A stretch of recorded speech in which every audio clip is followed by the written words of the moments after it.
Hey guys, it's Jay back with another video. In today's video, we're going to talk about the good, the bad, and the ugly of trucking. And I'm also under the weather a little bit, so I'm going to try to maintain good energy all the way through, but as you can probably tell, I'm a little bit tired and a little bit drained. So let's get into it. Now, this is all coming from an owner-operator's view. I went one truck, decided that the profit margins didn't make sense, especially with rising prices, and I cut that son of a gun off right then and there. I was in business over a year, so this is coming from my point of view. Going into the trucking industry, we're going to go over, I just broke it down into pros and cons, and then I broke it down even further, the good, the bad, and the ugly.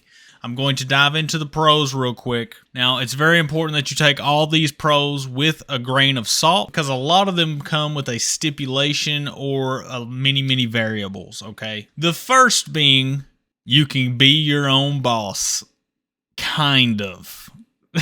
And a lot of people say that you don't have anybody over your head or you fire your boss if you're coming from a W-2 job or the corporate world. But the thing is, you kind of replace it with a even bigger boss, and that's the whole entire Department of Transportation above your head. And it's based on each individual officer. And if you pull into a weigh station and in for an inspection, and if he's having a bad day and he looks at you and he's like, I'm going to find something. Guess what? You're getting a ticket whether you've tried your best or not. That's how bad it is, okay? You have somebody over your head, and they're random every single time. Still sound like you're firing your boss? The second pro is you can make decent money depending on many variables. Your first year in business, your insurance rate is going to be through the roof. And the way that other prices are going right now, your profit margins aren't going to look good, very good at all. That's why that I have shut down my company pretty much. I went inactive. I may bring it back up and go active again years later when things are normal or when things equal out. But right now, the profit margins don't make sense for me personally. That's why I shut mine down. But you can make decent money. I made decent money when I was really getting it before everything went crazy and hyperinflation started happening. Now, if you already have, and many of the factors I'll go over real quick, if you already have connections built with people that need product moved or they need stuff hauled or moved, you can be that transportation company that works with them if you already have connections. That's going to be very good, especially for new carriers. However, if you're like most people, starting out with zero connections and a fresh authority, it's going to be a struggle because especially now that brokers used to, it was like you had to be 6 months to a year in business to work with them. A lot of brokers see you as high risk and they will not use you to transport their product. Before I made my company go inactive, they were telling me that they needed you to be active for 2 years before I could haul their freight. And I hauled something for this company 6 months prior. I was like, I told the rep this, the call. I told him, I was like, what the hell, man? I was like, I just did a load for you guys a few months ago. Went well. Got the freight moved. Now you're telling me it's not 6 months or a year. Now it's 2 years. I was like, what do you want me to do? And he's like, well, let me check. And he checked with his manager. He's like, oh, well, we did do a load with you and it went well. So we'll give you the load. I was just sitting there thinking like, man, the new authorities, and there's a ton of them. I mean, there's probably in the hundreds of thousands, maybe even the millions by now being started every day with YouTube hype and everything going on. If brokers are pushing things out to 2 years before you can carry stuff with them, good luck. Good luck is all I can say. Like that's insane. Okay.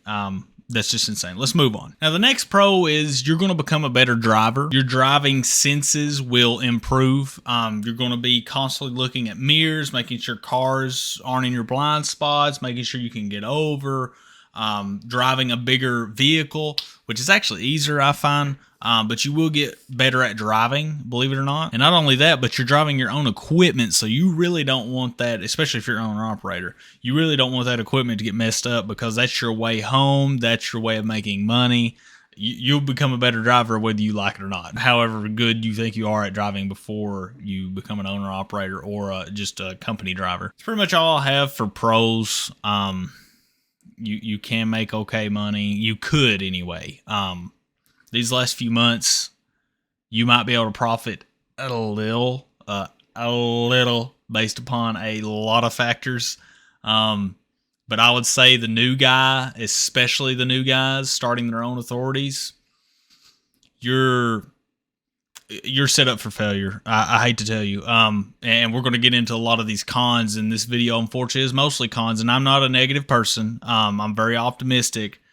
But I will. I mean, I saw that the profit margins wasn't to my liking, and I know because I have done other things and I've made a lot more from other businesses at the end of the day, more profit in my pocket after taxes and everything. And I cut that off. I'm not going to waste my time. The period. But let's get into some of the cons real quick. As I stated before, a new authority is viewed as high risk, so brokers aren't going to want to use you at all. And I mean, unless you can wiggle your way or weasel your way into them, like lying and say that you started a new authority and you had an old authority, but you started a new one and they don't ask what the old authority was, you might be able to get around like that. But if they're have any intelligence and they ask you, well, what was the OT number? You're like, I don't have that. They're like, sorry, click. That being said, you're not going to be able to cherry pick. You're going to have to take what you can get, and you might not even break even taking what you can get. So, I mean, good luck if you're starting out. You know what I'm saying? That's one of the first cons is that, like, it's going to be so hard for you to find loads and get loads that you actually want at a decent rate. And that leads me into the next con, in my opinion. And it could be a con for, I would say, some of you, and it is for me. It might not be for you because you may be single. You may not care. You may can go out for long periods of time, but that leads me into you're going to have to stay out for weeks, probably months away from home. That truck and hotels, if you don't have a sleeper, will become your new home.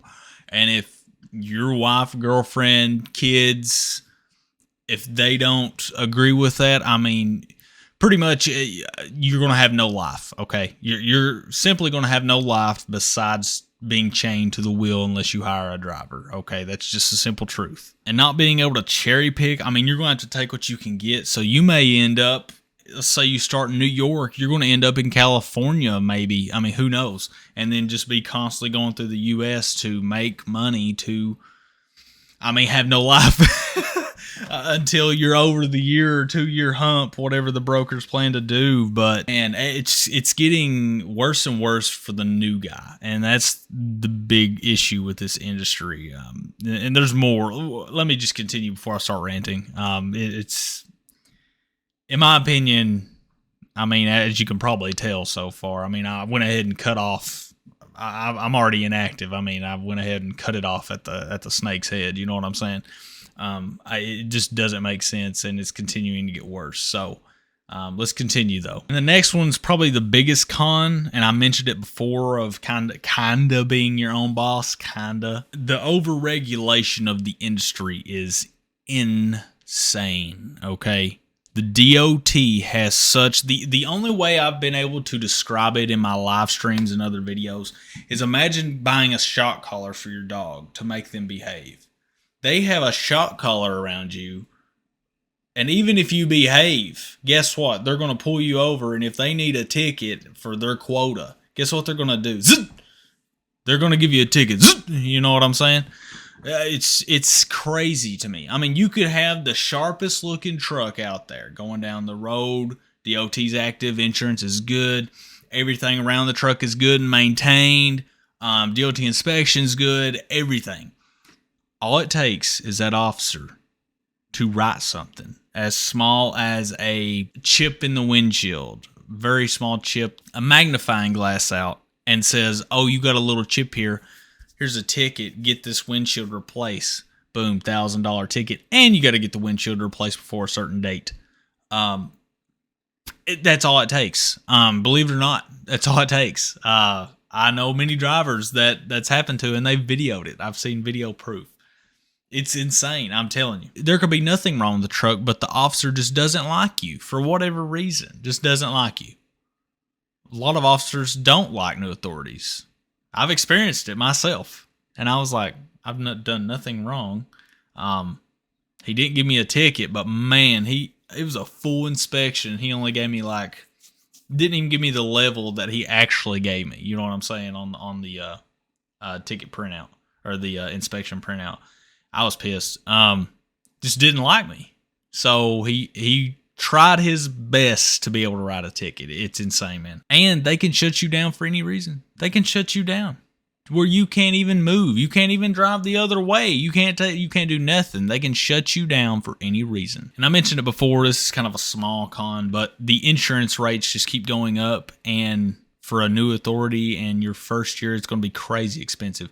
For example, I'm 25, and that's when I was 25 when I got the quote. Just had turned 25, but had no accidents, good credit, all that good stuff.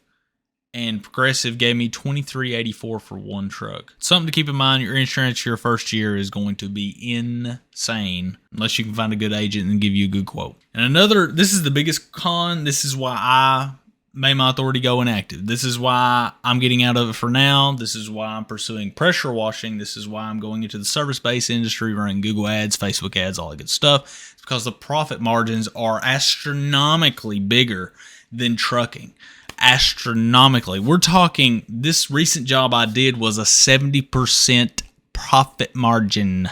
Where are you going to make 70% profit at? You ain't going to do it in trucking. I want to give you an example of a $1,000 load that we ran through my CPM spreadsheet in one of my videos, my CPM video. If you've watched it, if not, go check that video out. We break it down over the spreadsheet. And this also leads me into my next con, so I'll kind of incorporate them together, is the amount of hours you're shackled to that steering wheel. You are chained to that steering wheel until you do get the job done, no matter how many hours it takes. And for me, I value my time. I don't want to be chained to a steering wheel for 10, 11 hours a day. I just don't. You know what I'm saying? I want to be able to be free and do what I want. You know what I'm saying? So, as shown on my spreadsheet, we did a $1,000 load, perfect load, $2 after deadhead and everything. $2 a mile after deadhead and everything. We did the perfect breakdown of the load. The profit came out to be somewhere around $150, $153 and something odd cents with my numbers. So let's take that example, and let's say that $1,000 load, just for perfect numbers, took 10 hours to complete, deadhead and everything. Perfect load, $2 a mile after deadhead, right? Everybody says $2 a mile, but you actually more than that. But let's say, perfect example, $1,000, $2 a mile, 500 miles, took you 10 hours to do. Okay. What is that hourly rate for the money you actually made after expenses? Not gross.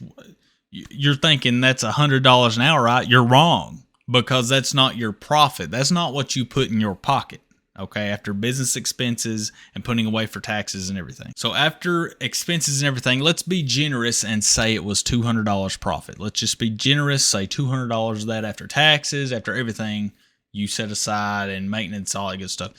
And diesel, everything. $200 profit, right? Okay. Took you 10 hours. That's only $20 an hour. Now, some of you may be coming from an 8-hour-a-day job, W-2 job, where you made a little less, $18 an hour. But you're going to be, basically just getting a $2 increase with all the extra headache of being a business owner and extra taxes,